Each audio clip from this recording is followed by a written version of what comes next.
Hello and Namaskar. This is Rishabh Singh and you're watching Shri Ram Sais. So we are here with a very important initiative called One PYQ One Day, and today's subject is a very interesting and a very dynamic one, that is international relations. But before we start our discussion, we have a very important information for all the serious UPSC aspirants. If you have decided that you want to prepare for this prestigious examination but somehow you are stuck in your UPSC preparation, you are confused in your UPSC preparation, तो बिल्कुल भी परेशान नहीं होना है. Shri Ram's IS, we are running a very important initiative, free one-to-one mentorship initiative at Shri Ram's IS, and इस video के description and comment box में आपको एक गूगल फॉर्म दिख रहा होगा. उस गूगल फॉर्म में आप अपने सभी doubts related to UPSC preparation पूछ सकते हैं एंड हमारे क्वालिफाइड मेंटर्स आपके सभी डाउट्स को रिजॉल्व करेंगे. So on this note let's start today's discussion. So जो क्वेश्चन है वो 2021 ईयर का है. जो मार्क्स है वो 10 मार्क्स है, 10 मार्कर है, and we have to write this particular answer in 50 words. And what is the question? The USA is facing an existential threat in the form of a China that is much more challenging than the erstwhile Soviet Union. Explain. मैं हिंदी में भी एक बार read कर लेता हूं. संयुक्त राज्य America चीन के रूप में एक ऐसे अस्तित्व के खतरे का सामना कर रहा है जो तत्कालीन सोवियत संघ की तुलना में कहीं अधिक चुनौतीपूर्ण है. विवेचना कीजिए. सिंपल सा क्वेश्चन है, बहुत ज्यादा टेक्निकलिटीज नहीं है. हमें सिंपली जो है सोवियत यूनियन का जो मॉडल है और चाइना का मॉडल किस तरीके से डिफर करता है इसे एक्सप्लेन करना है with respect to United States of America. दोनों के मॉडल को कंपेयर करना है, बट रेफरेंस पॉइंट क्या है? देखिए, डिफरेंस जब भी कंपेयर किया जाता है तो रेफरेंस पॉइंट डिसाइड करते हैं. So the reference point here is United States of America and we have to compare the system of east while Soviet Union and presently China. Clear हो गया? क्योंकि 2020 ईयर का क्वेश्चन और उस time आपको पता है कि डोनाल्ड ट्रंप का फर्स्ट टर्म चल रहा था. कॉन्टेक्स्ट आपको समझना है कि क्वेश्चंस क्यों पूछे जा रहे हैं. 2021 में क्या था? मेंस का पेपर आया, उस वक्त ट्रेड वॉर की बातें चल रही थी. ठीक है, कोविड सेकंड पैंडेमिक जो है वो हो चुका था.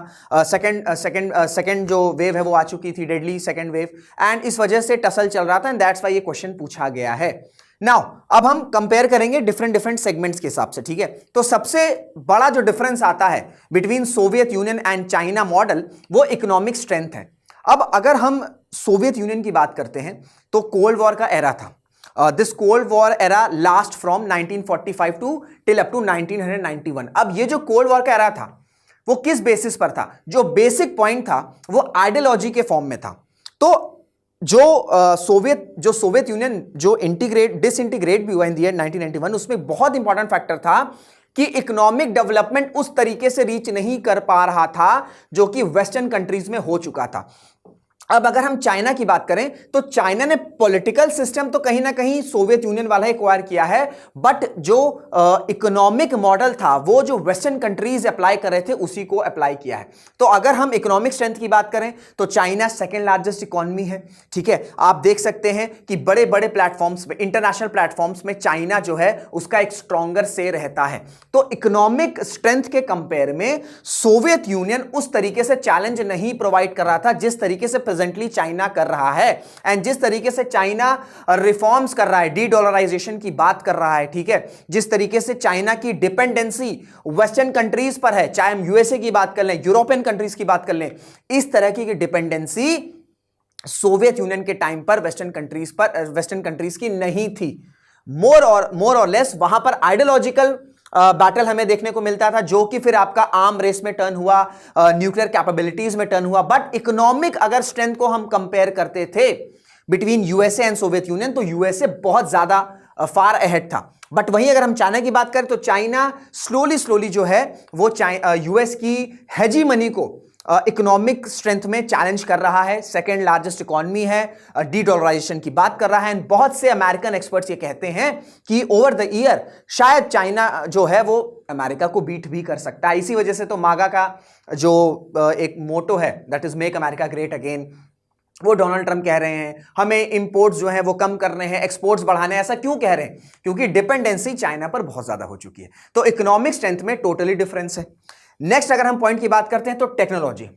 अब अगर मैं टेक्नोलॉजी की बात करूं सोवियत यूनियन में, तो सोवियत यूनियन टेक्नोलॉजिकल एडवांसमेंट कर रहा था बट लिमिटेड सेक्टर्स में कर रहा था. जैसे स्पेस टेक्नोलॉजी में Soviet union was doing very good. फिर अगर हम न्यूक्लियर कैपेबिलिटीज की बात कर लें, वेपन्स की बात कर लें, तो वहां पर जो सोवियत यूनियन है वो कंपीट कर रहा था यूनाइटेड स्टेट्स ऑफ अमेरिका के साथ. बट अगर हम चाइना की बात करते हैं तो स्पेस टेक्नोलॉजी में चाइना इज डूइंग गुड, ठीक है। जो मॉडर्नाइजेशन है वेपन का, उसमें भी China is doing very good. But इसके अलावा जो डिफरेंट डिफरेंट सेक्टर्स हैं, जो इमर्जिंग सेक्टर्स हैं, चाहे हम सेमीकंडक्टर्स की बात कर लें, चाहे हम आर्टिफिशियल इंटेलिजेंस की बात कर लें, जैसे 2025 ये जो ईयर जब स्टार्ट हुआ तो चाइना ने शॉक कर दिया सभी जो इंपॉर्टेंट कंट्रीज हैं। कैसे? डीप सीक के साथ जो एआई ने अपना जो चाइना ने अपना चैटबॉट रिलीज किया, जिस तरीके से चैट जीपीटी, उसी तरीके से डीप सीक है। फिर अगर हम क्वांटम टेक्नोलॉजी की बात कर लें, ठीक है, जो और एडवांसमेंट्स हो रहे हैं, तो टेक्नोलॉजिकल एडवांसमेंट में भी अगर हम देखें तो सोवियत यूनियन की जो एडवांसमेंट थी वो लिमिटेड सेक्टर्स में थी compare to China. China different sectors में टेक्नोलॉजिकल एडवांसमेंट्स कर रहा है, जो कि यूएसए को डायरेक्ट थ्रेट कर रहा है या डायरेक्ट कॉम्पीट कर रहा है।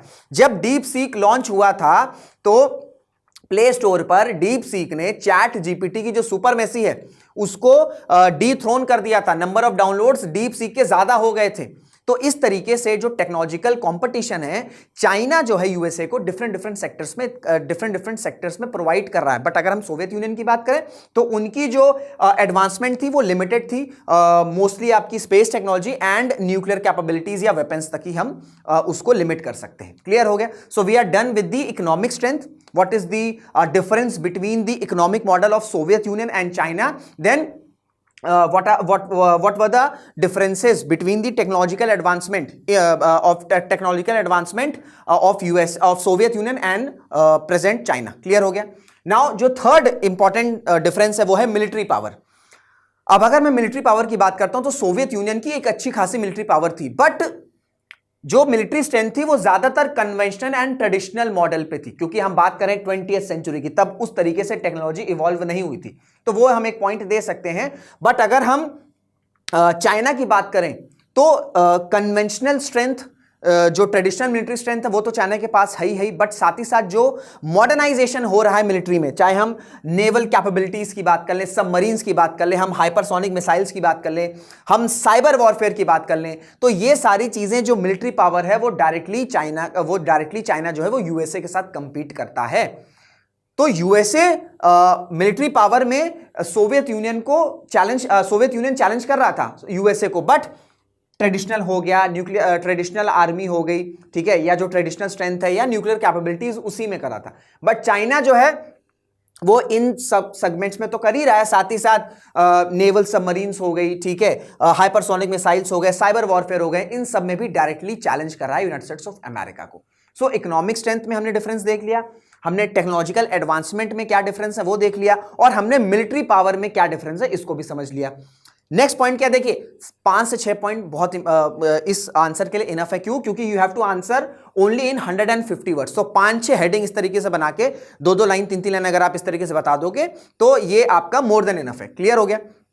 नाउ अब अगर हम ग्लोबल इन्फ्लुएंस की बात करते हैं तो ग्लोबल इन्फ्लुएंस में सोवियत यूनियन का जो इन्फ्लुएंस था, ठीक है, वो उस तरीके का नहीं था जो अभी प्रेजेंट डे चाइना का है। ठीक है, जैसे हम अगर चाइना की बात करते हैं तो चाइना जो इंटरनेशनल ऑर्गेनाइजेशंस हैं, ठीक है, जो इंटरनेशनल ऑर्गेनाइजेशंस हैं वहां पर रिफॉर्म्स की बात करता है। ठीक है, जो कंट्रीज हैं, चाहे हम मिडिल ईस्ट कंट्रीज की बात कर लें, हम अफ्रीकन कंट्रीज की बात कर लें, हम साउथ एशियन कंट्रीज की बात कर लें, वहां पर चाइना जो है उसका ग्लोबल इन्फ्लुएंस है। क्यों? क्योंकि मनी, वो जो लोन्स, ठीक है, जिस तरीके से मनी पावर है चाइना का, तो वो डायरेक्टली जो ग्लोबल इन्फ्लुएंस है वो चैलेंज कर रहा है यूनाइटेड स्टेट्स ऑफ अमेरिका के। अगर हम सोवियत यूनियन की बात करें तो वहां पर भी ग्लोबल इन्फ्लुएंस था। ठीक है, वहां पर भी एक डिवीजन था कि कौन सोवियत कैंप में जाएगा, कौन यूनाइटेड स्टेट्स ऑफ अमेरिका के कैंप में जाएगा, बट वो मोर और ऑफ एन आइडियोलॉजी के बेसिस पे था कि अच्छा आप कम्युनिस्ट कंट्री है तो आप भाई सोवियत में आ जाओ, अच्छा आपके यहाँ कम्युनिस्ट रिजीम है आप सोवियत में आ जाओ। बट चाइना का जो इन्फ्लुएंस है वो सिर्फ आइडियोलॉजी के बेसिस पर नहीं है, जो उसकी एक हार्ड पावर है, जो एक मिलिट्री पावर है, जो एक मनी पावर है, ठीक है, जो इकोनॉमिक पावर है, उसके बेसिस पर जो ग्लोबल इन्फ्लुएंस है चाइना का वो डिफरेंट रीजन्स में हमें देखने को मिल रहा है। ठीक है, जिस तरीके से इंडियन ओशन में चाइना जो है चैलेंज कर रहा है इंडिया को, ठीक है, जो हेजीमनी हमारी रही है, इंडो पैसिफिक में डायरेक्ट जो है यूएसए चाइना के एग्रेशन को काउंटर करने की बात कर रहा है। तो ये सारे जो ग्लोबल इन्फ्लुएंस के वे हैं वो टोटली डिफरेंट हैं अगर हम सोवियत यूनियन और चाइना की बात करते हैं तो। सोवियत यूनियन का जो ग्लोबल इन्फ्लुएंस था वो मोस्टली आपका आइडियोलॉजी के फॉर्म में था, बट चाइना की बात करें तो डिफरेंट डिफरेंट फॉर्म्स में हमें वो ग्लोबल इन्फ्लुएंस देखने को मिलता है। कहीं पर लोन्स के फॉर्म पे, कहीं पर मनी के फॉर्म पे, कहीं पर प्रोटेक्शन के फॉर्म पर, कहीं पर मिलिट्री के फॉर्म पर। तो इस तरीके से जो ग्लोबल इन्फ्लुएंस का एम्बिट है चाइना का, वो ज्यादा लार्जर है compare to Soviet Union, and that's why वो डायरेक्टली थ्रेट करता है या चैलेंज करता है यूएसए को। प्लस जो नेक्स्ट पॉइंट है वो ये है कि चाइना इतना माइटी हो चुका है कि अब वो यूएस बेस्ड जो इंटरनेशनल ऑर्डर है उसको चैलेंज कर रहा है, जैसे डी डॉलराइजेशन, ठीक है, जैसे डी डॉलराइजेशन, इसमें इंडिया भी एक स्ट्रांग प्लेयर है डी डॉलराइजेशन पर। प्लस जिस तरीके से रीजन में इंफ्लुएंस चाइना का बढ़ रहा है, ठीक है, जिस तरीके से इंफ्लुएंस चाइना का बढ़ रहा है, इसी वजह से तो ट्रंप ने आज अनाउंस कर दिया, थोड़े दिन पहले अनाउंस कर दिया कि G2 है। G2 एक ऐसा ब्लॉक है जहां पर एक साइड वेस्टर्न कंट्री, जो वेस्टर्न ब्लॉक है वहां की जो सबसे mighty important country USA, and इधर हम ईस्टर्न की बात करें तो चाइना। तो ये दो ग्रुपिंग है। तो यूएसए जो चाइना जो है वो यूएस लेड इंटरनेशनल ऑर्डर को थ्रेट कर रहा है, चैलेंज कर रहा है, जो कि सोवियत यूनियन नहीं कर रहा था। ठीक है, सोवियत यूनियन या उस कंडीशन में नहीं था कि वो इतने बड़े लेवल पर जो इंटरनेशनल ऑर्डर बन चुका है उसको चैलेंज कर सके। क्यों? क्योंकि एक ईस्ट और वेस्ट, जो ईस्टर्न पार्ट था यूरोप का और जो वेस्टर्न पार्ट था यूरोप का, वहां पर बहुत ज्यादा स्टार्क डिफरेंस था। चाहे अगर हम लाइवलीहुड की बात कर लें, हम डेमोक्रेसी की बात कर लें, ठीक है, अदर और इनिशिएटिव्स की बात कर लें, तो इस वजह से वो माइटी स्ट्रेंथ सोवियत यूनियन नहीं ला पा रहा था, जो कि यूएस लेड इंटरनेशनल ऑर्डर को चैलेंज कर सके। एंड जो लास्ट पॉइंट है वो है पॉलिटिकल सिस्टम। भाई एक चीज आपकी ये चीज रहती है, बहुत से एक्सपर्ट्स का ये कहना है कि रशिया, या अगर हम सोवियत की बात करें, जो सोवियत करता है उसको चाइना बहुत अच्छे से स्टडी करता है, एंड फिर इस मॉडल में जो भी फ्लॉज रहते हैं उसको रिकॉग्नाइज करके, रेक्टिफाई करके अपनी तरह से चाइना जो है वो इंप्लीमेंट करता है। तो चाइना का जो पॉलिटिकल सिस्टम है या जो एडमिनिस्ट्रेशन सिस्टम है वो सोवियत यूनियन की तरह ही है, बट जो इकोनॉमिक सिस्टम है ये पूरा आपका वेस्टर्न कंट्रीज के मॉडल पर चल रहा है। तो चाइना ने ये स्टडी किया कि अच्छा, एडमिनिस्ट्रेटिव सिस्टम से या पॉलिटिकल सिस्टम से क्या हो रहा है कि वहां पर उस तरीके की स्टेबिलिटी तो है, बट अब क्योंकि वहां पर इकोनॉमिक डेवलपमेंट नहीं है, तो कभी ना कभी जो वहां की कॉमन जनता है वो एस्टैब्लिशमेंट या स्टेट के अगेंस्ट रिवोल्ट करेगी ही करेगी। तो ये चाइना को पता है, इस वजह से चाइना ने अपना पॉलिटिकल सिस्टम या एडमिनिस्ट्रेटिव सिस्टम जो है वो तो कहीं ना कहीं सोवियत के फॉर्म में रखा, बट डिफर कर गया इकोनॉमिक मॉडल में। तो इस वजह से जो चाइना है वो फ्लरिश कर रहा है।